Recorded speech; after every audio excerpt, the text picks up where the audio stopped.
Assalamualaikum warahmatullahi wabarakatuh. Kami dari kelompok 5 yang terdiri dari 6 orang, yakni yang pertama ada Lutfia Nuril Ulia, yang kedua ada Salwa Atika Sari, yang ketiga ada Khairunisa, yang keempat ada saya sendiri Rif'atun Nikmah, yang kelima ada Siti Hidayatul Munadhiroh, yang keenam ada Raide Syafiana. Nah, di sini kami akan menjelaskan mengenai materi yang berjudul pantun dan iklan.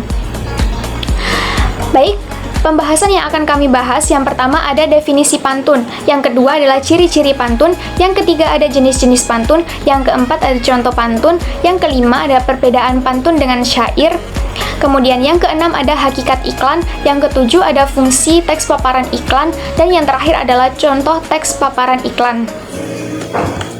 Nah, di sini saya akan menjelaskan mengenai definisi pantun. Pantun secara umum adalah bentuk puisi lama, di mana tiap bait atau kupletnya itu biasanya terdiri atas 4 baris yang bersajak ABAB. Nah, pantun sendiri berasal dari bahasa Minangkabau, yakni patuntun, yang berarti penuntun, yang awalnya pantun itu merupakan satu di antara bentuk dari sastra lisan, namun saat ini sudah sering dijumpai pantun dalam bentuk tulisan. Kemudian ada ciri-ciri pantun. Yang pertama, yakni terdiri atas 4 larik atau 4 baris. Yang kedua, tiap baris itu terdiri dari 8 sampai 12 suku kata. Yang ketiga, bersajak akhir dengan pola ABAB atau AAAA.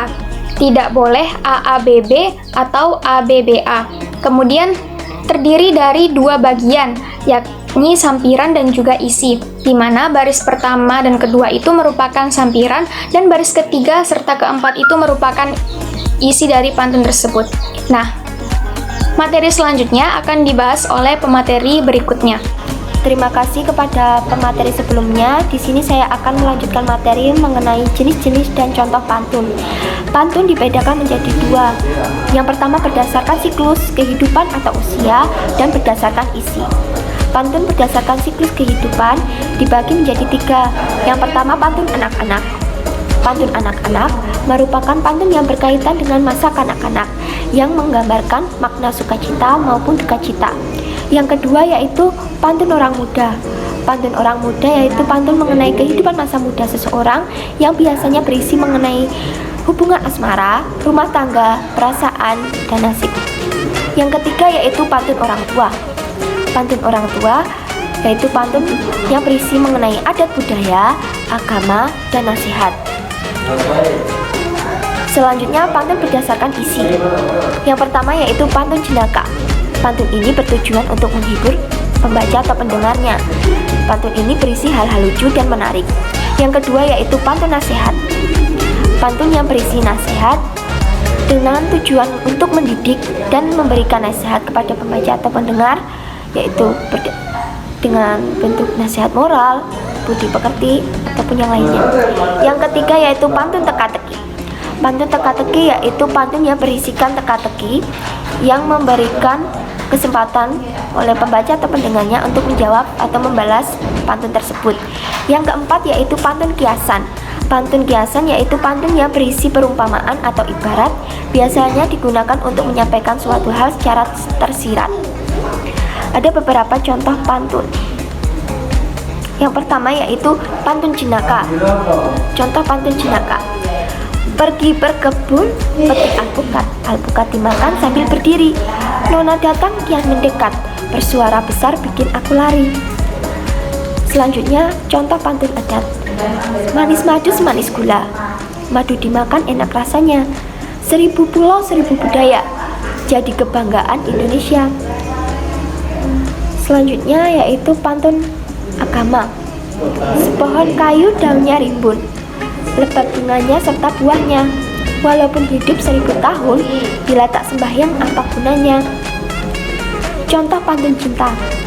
Dari mana datangnya entah, dari sawah turun ke kali. Dari mana datangnya cinta, dari mata turun ke hati. Contoh pantun peribahasa. Semakin gelap ketika malam, tanpa selimut kedinginan. Air beriak tanda tak dalam, air tenang menghanyutkan. Dan yang terakhir yaitu pantun teka-teki. Ada kuda yang berponi. Bertemu unta di gurun. Jika pintar tebaklah ini, apakah yang naik tak bisa turun? Nah, itu tadi merupakan beberapa contoh pantun dan juga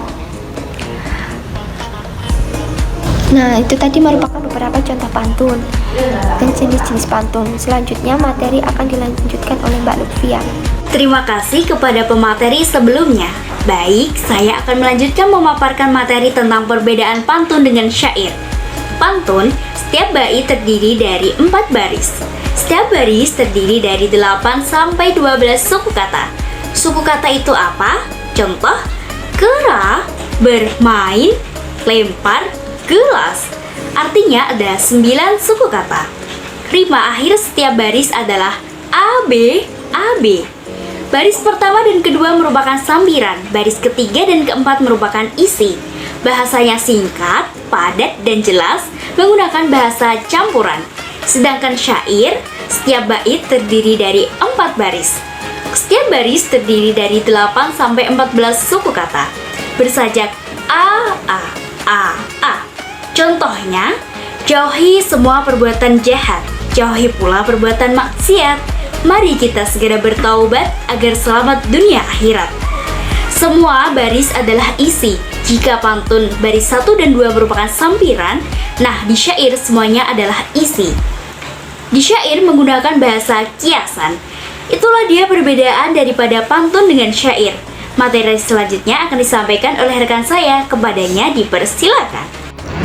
Terima kasih kepada pemateri sebelumnya.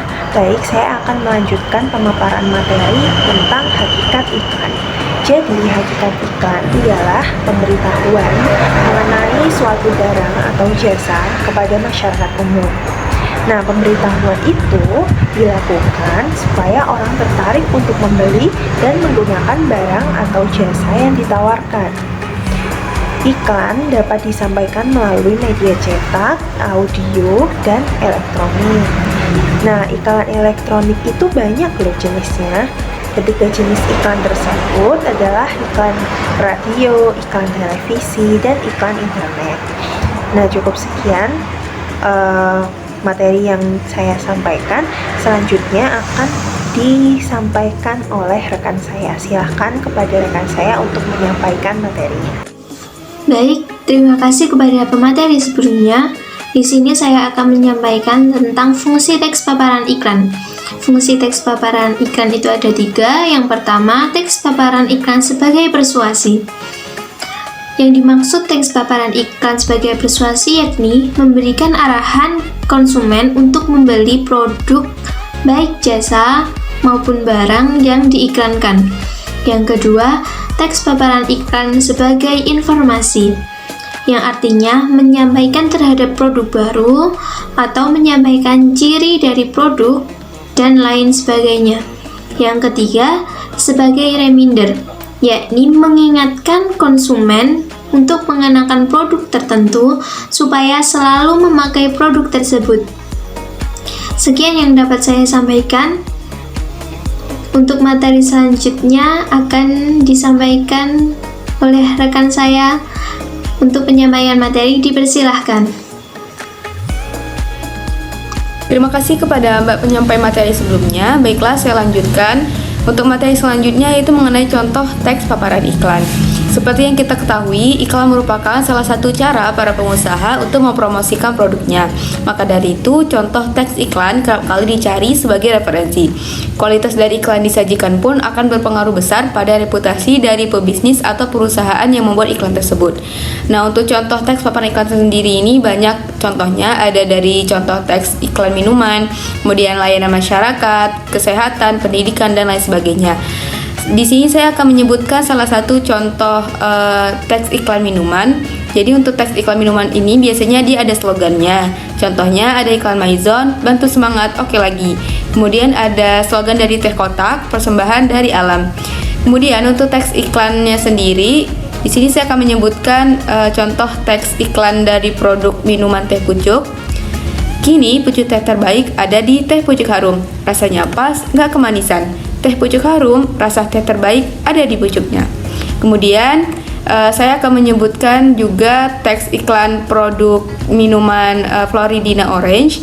Mulai hari dengan yang fresh. Be ready, go with Floridina. Floridina, jeruknya Florida orange, real fresh, real orange, pulp. So juicy. Floridina, fresh tanpa pengawet. Nggak bikin worry, enak dinikmati di mana aja. Floridina with real orange pulp, so juicy. Baiklah, itulah merupakan contoh teks paparan iklan pada pembahasan kali ini. Sebagai penutup, saya ucapkan terima kasih kepada para penonton yang telah menyaksikan presentasi pada hari ini. Mohon maaf apabila ada kekurangan dan kesalahan dalam penyampaian materi. Saya mewakili kelompok 5 mengucapkan terima kasih dan undur diri. Wassalamualaikum warahmatullahi wabarakatuh.